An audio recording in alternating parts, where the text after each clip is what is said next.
নবী বলে যে আল্লাহ আমাকে গরিবী জিন্দেগি দাও। রব বলে যে গরিবী জিন্দেগির মধ্যে ভালো বিছানা পাবেন না, খেজুর ঢালের বিছানা পাবেন। নবী বলে আমি সেটা আপন করে নিতে রাজি আছি। সুবহানাল্লাহ। আল্লাহ পাক বলে গরিবী জিন্দেগিতে আপনি অনেক সময় 2 বেলা 3 বেলা উপবাস থাকতে হবে। নবী বলে যে আমি রাজি আছি, ইয়া রাব্বাল আলামিন, রাজি আছি। আল্লাহ পাক বলেন হাবিব এই গরিবী জিন্দেগির মধ্যে আপনি কাপড় পাবেন না ভালো। নবী বলে আমি রাজি।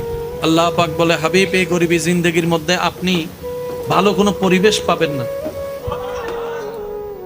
নবী বলে যে আমি রাজি। জগৎ বলে ইয়া রাসূলুল্লাহ অপশন তো ওইটাও ছিল এটাও ছিল, আমরা হলে চোখ বন্ধ করে সেটা নিতাম। আমরা হলে চোখ বন্ধ করে সেটা নিতাম যেটা রবের পক্ষ থেকে এত আলিশান জীবন। নবী বলে যে আমি সেটা নিব না, আমি গরিবিটা নিব, আমি ক্ষুধার্ত থাকা নিব, আমি অভাবটা নিব, আমি খাবার কষ্ট নিব, আমি কাপড়ের কষ্ট নিব, আমি জীবনের কষ্ট নিব। ইয়া রাসূলুল্লাহ কেন?